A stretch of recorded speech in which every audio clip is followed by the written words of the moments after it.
আপনি রাস্তায় হাঁটছেন বানরের মূর্তি নিয়ে, বানরের সাথে আপনার কি সম্পর্ক? বানরের সাথে বাঙালি সংস্কৃতির কি সম্পর্ক? আমরা কি বানর থেকে আসছি? তাহলে বানরের মূর্তি আমি হাঁটে নিয়ে হাঁটবো কেন?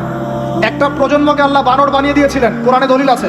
ওই যে শনিবারে যারা মাছ ধরতে নিষেধ করা হয়েছিল তারপরেও মাছ ধরেছে, আল্লাহ পাক বলছেন ওদেরকে বানর বানিয়ে দিয়েছে। আমরা কি সেই প্রজন্ম? তাহলে বানরের মূর্তি নিয়ে রাস্তায় হাঁটবো কেন?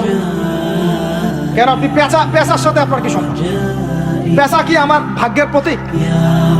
তো এখানে পেঁচার সাথে আপনার সংস্কৃতি কি সম্পর্ক? পেঁচা অমঙ্গলের লক্ষণ। এগুলো কি শুরু করেছি আমরা? এখন কথা হচ্ছে সংস্কৃতি যদি আপনি ভিতরে চোখ দিয়ে দেখেন, দেখবেন টপ টু বটম আপনি ইহুদি খ্রিস্টানদের সংস্কৃতি ফলো করছেন। আপনার খাওয়া, আপনার রুচি, আপনার অভ্যাস, আপনার পছন্দ, আপনার বিয়ের অনুষ্ঠান, আপনার জন্মদিন, আপনার মায়ের ওই কি বার্ষিকী, বাবার ওই বার্ষিকী, যা যা করতেছেন সবকিছু কি কার অনুসরণ করতেছেন আপনারা? ইহুদি খ্রিস্টানদের।